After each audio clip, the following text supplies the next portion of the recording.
nominated senator as well as chairperson on the Senate Standing Committee of Finance and Budget is Tabitha Mutinda Munene, and she is here now.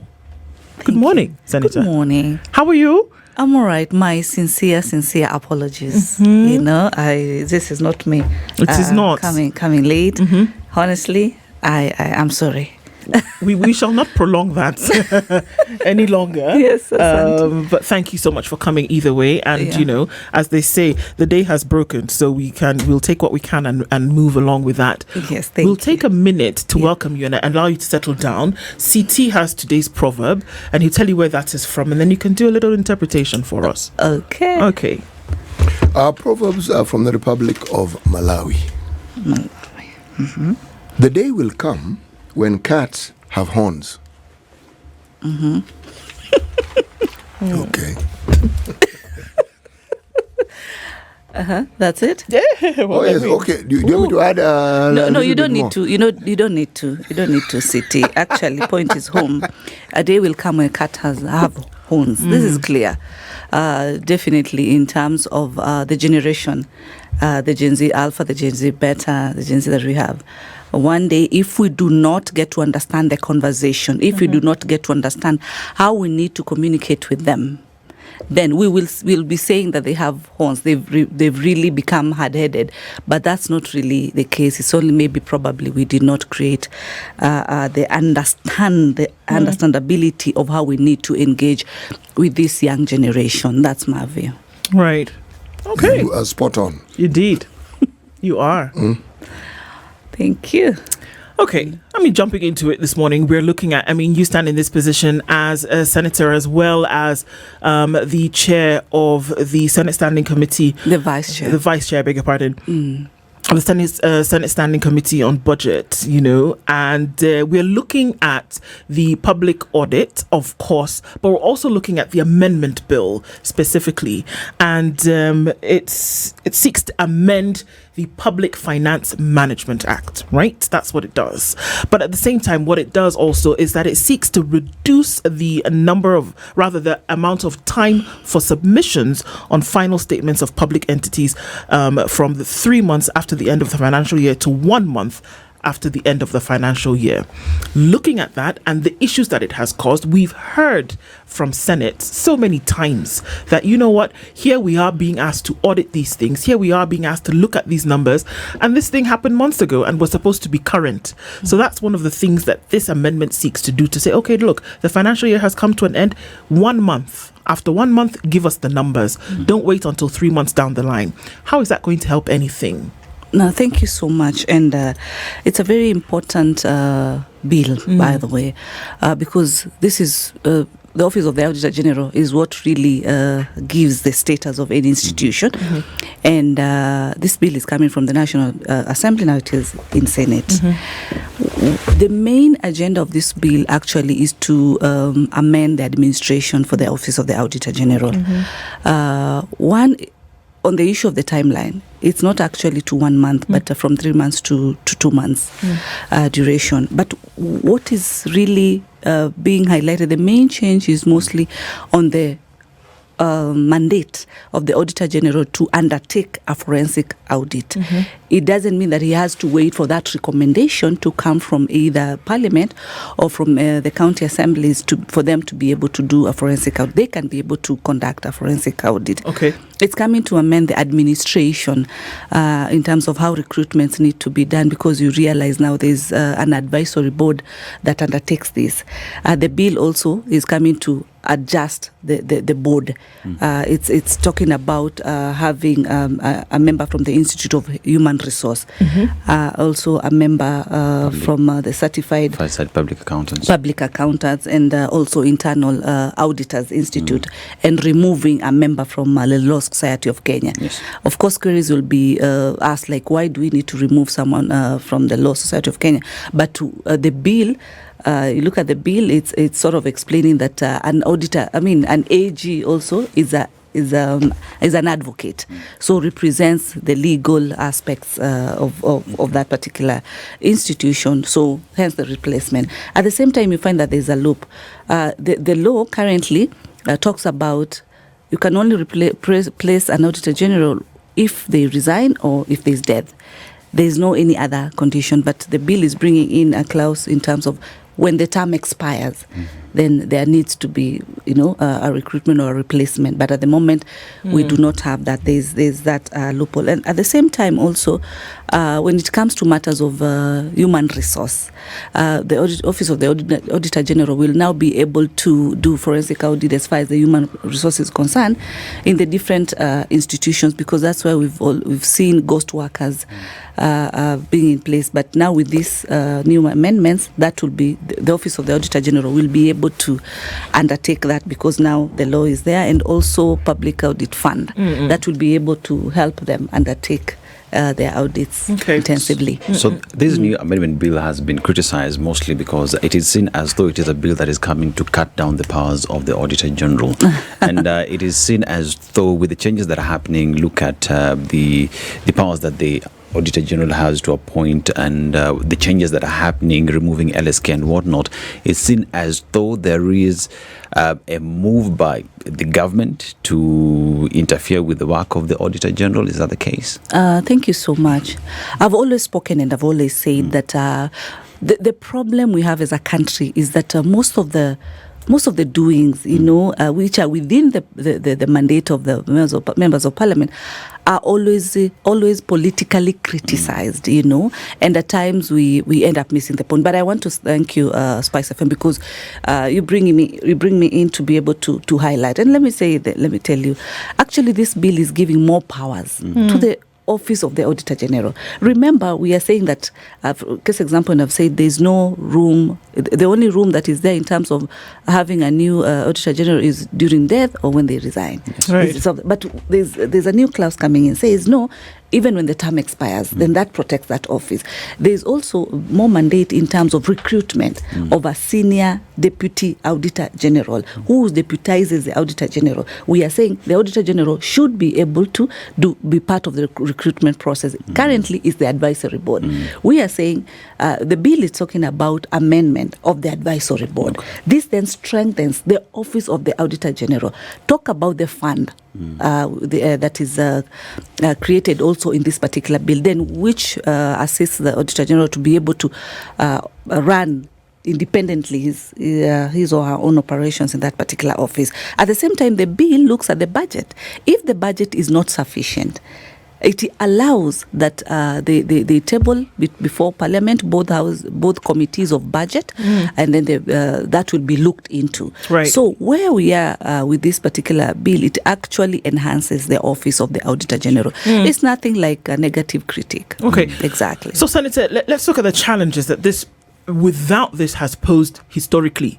That if the Auditor General was to give, consolidated audits for the year, and that then comes before Senate for oversight. She most recently said, okay, well, this is what I have done. These are the discrepancies that I have found. These are the issues that I have noted. And what I'm doing now is giving it over to you, Parliament, to deal with. However Parliament decides to deal with it, then it's up to Parliament. Essentially, this is what she said just a month ago.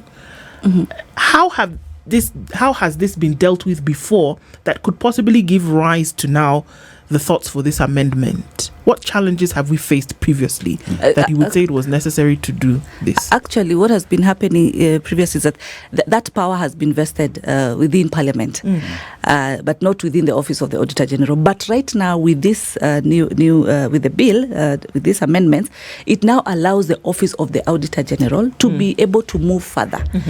To the independent bodies. Case example, the EACC. They can do now their own independent recommendations without waiting for Parliament to do so. And remember, Parliament or even, of course, the Office of the Auditor General, after recommendations, this now is within the mandate of the other bodies, the EACC, the DCI, who now undertake the investigations. And as we've seen public officers being told to answer, sometimes being arrested, or investigations being done. That is after these recommendations have taken place, because it is through those recommendations that these independent bodies can be able to take action. So further, it gives power to the Office of the Auditor General, and that's why I'm saying, at times there is what is looked at when it's a bill that is touching the Office of the Auditor General. The first thing is that the Auditor General brought this out, so you want to really diminish his or her powers. That's not the case. Actually, it is strengthened, because it is it's so sad. How we work by doing recommendations. I cannot go and arrest a governor. I cannot go and arrest a public officer. But the powers vested by me within Parliament as a member of that particular committee. As a committee, we sit and do recommendations. And now we forward to the relevant bodies. It is at this particular point that now they should take up and do further investigations, do forensic audit, because I'm not in a position to do forensic audit, but I'm in a position to do a recommendation if I feel that something is not really clear. And that is the only way we are going to ensure that do I use the word minimize corruption, because it should not even be minimized in the first place.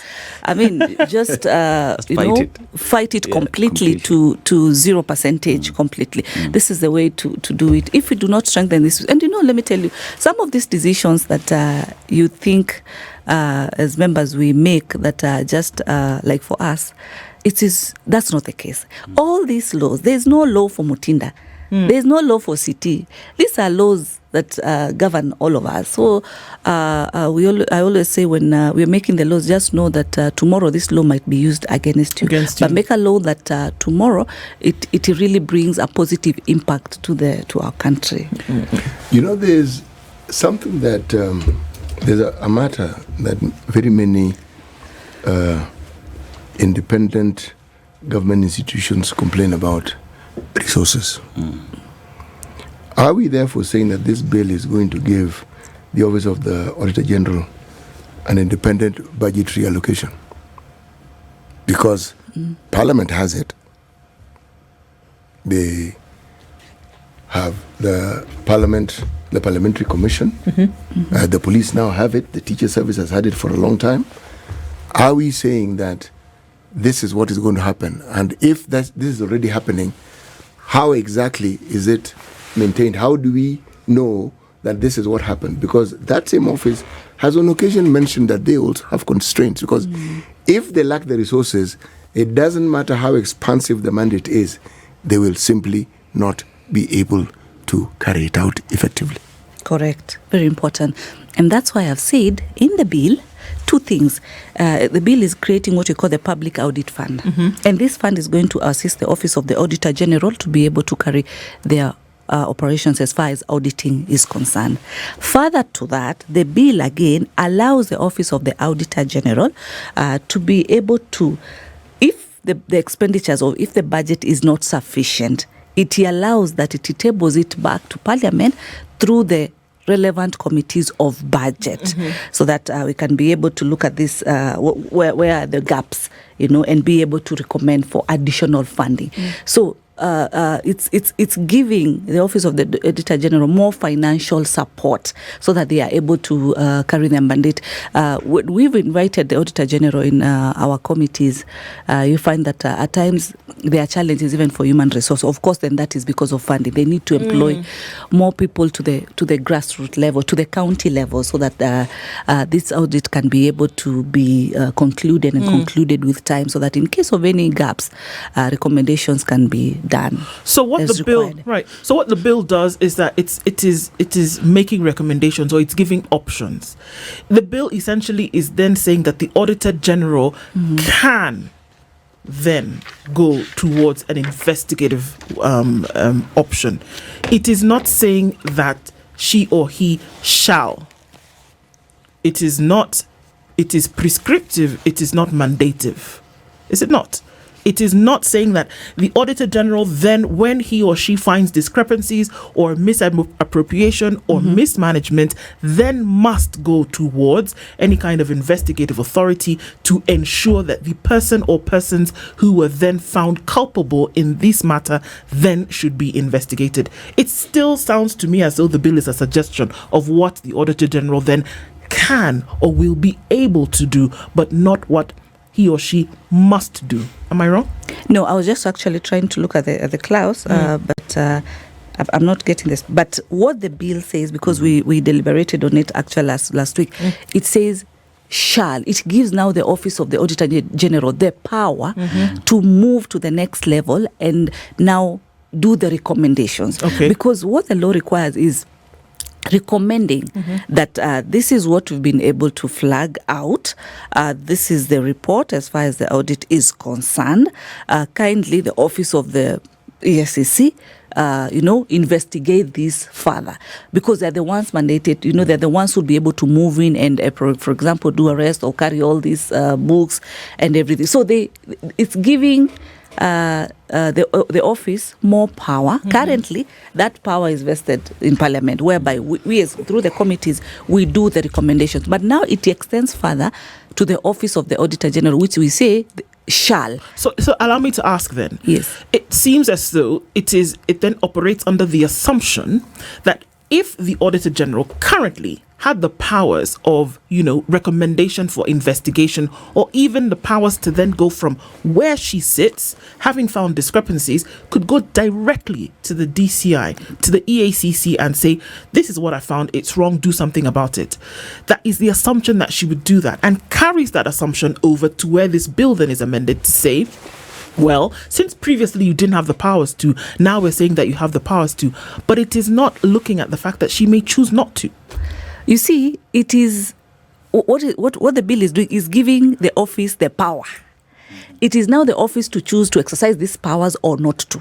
So then, that is where we will be able to challenge and say, you have no excuse. You have the powers within the law, because currently, at times during our interactions with these different offices, independent offices, one of the excuses at times is, which we've noted, is that I do not have the power. The power is vested with you as members of Parliament. You have the powers. I do not have the power. Okay. My power is up to this level. Now we are saying we are giving you the power. Move to the next level and be able to move this recommendation to the next relevant office. And why are we saying that? Because we've seen the Office of the Auditor General highlighting and bringing out discrepancies within these financial books.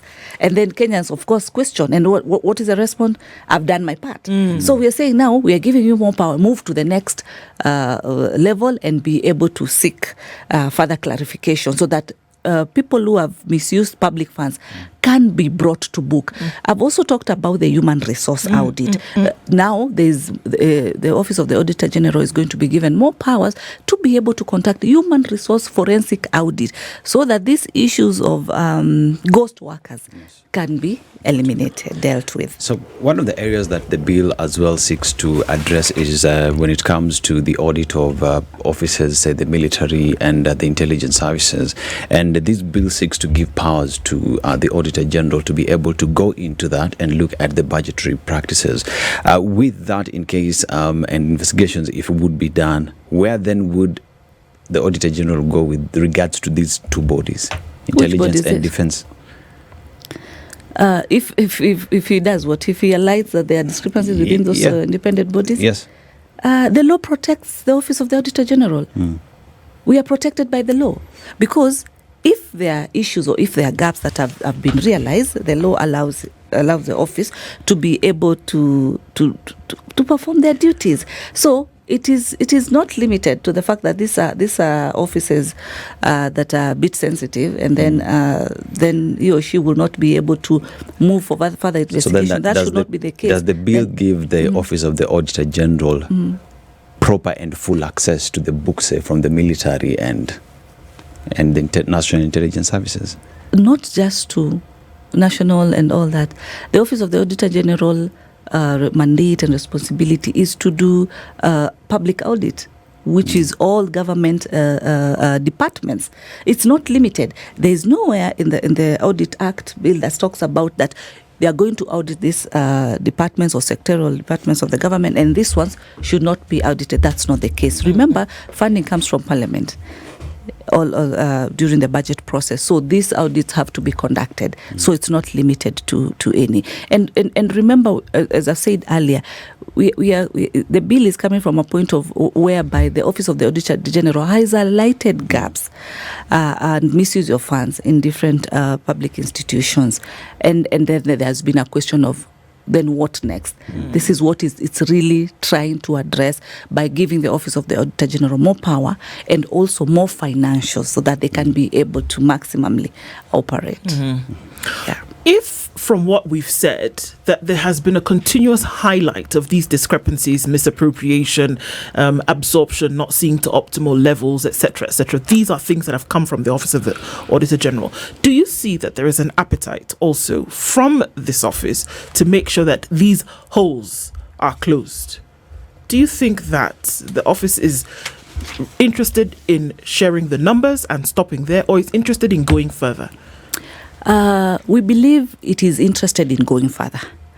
Because for such an office to be able to really get to the bottom and undertake such intense audits and bring them to light, any pride of any office is to ensure that the answers are gotten, and people who have misused funds, they are brought to book as required by law. So I believe it is in the interest of the Office of the Auditor General to go further, and also it is fair that way, such that office will have an opportunity to be able to take these recommendations further, as much as Parliament has. But now, at least, if there are those recommendations that we missed out as Parliament, then the Office of the Auditor General will be able to ensure that they proceed forward and action is taken. Yes. Okay. There are, as well, at times during the budget processes, you find that there are offices that have confidential and private budgets allocated to them. They're called classified budgets. Classified budgets. Yeah. So when these classified budgets come along, does this specific bill give powers to go look into these classified budgets? Because then again, you say they are funded by the public. That means the Auditor General's office needs to go into them, but from the word go, they are classified. Are we? May I assist you here? Okay. Okay. There is a National Intelligence Service Act of 2012. It actually limits the degree to which even Parliament can investigate a spending of security services. It does not mean it doesn't. There are elements within that budget that cannot be disclosed, and the reason is for national security reasons. It is that. So anytime you will investigate, the fallback will be that particular act. Yes, and they are within their right to claim so. But it doesn't mean that everything that is within the budget cannot be audited. No. There are things which can be audited. Yeah. Now, it's a question of whether you understand what can be audited and what cannot. But what they do not want audited, they will look and say, look, this is where we are with this thing. And with good reason. It is not a Kenyan practice. It is an international practice all over the world. On the same city, there are concerns with regards to opaque budgeting practices with regard to that specific law that you put in place, because there's concern that monies are being lied or are being hidden, or there is misappropriation of funds through that specific act. Please don't forget mismanagement. Yes. So which then brings the question in regards to the Auditor General being able to be given access, because then how would you ensure that public fund is spent if someone is hiding behind this law and mismanaging through this law? So, Senator, does that remove completely the role then of Senate in terms of oversight when the powers of the Auditor General then are increased towards recommendation, towards investigation? No, not at all. Okay. Not at all, because as I said earlier, it's actually giving the office more powers. It doesn't amend the powers of Parliament. There's nowhere, there's another amendment saying that then we should not do recommendations. It's actually enhancing another independent body, institution, to be able to hasten these recommendations. So it's actually a plus even to us as Parliament, because now it brings in this synergy to be able to bring the culprits to book, as required. So even as we get through to this, so we're getting into the fiscal year comes to an end, in the next couple of months. Sure.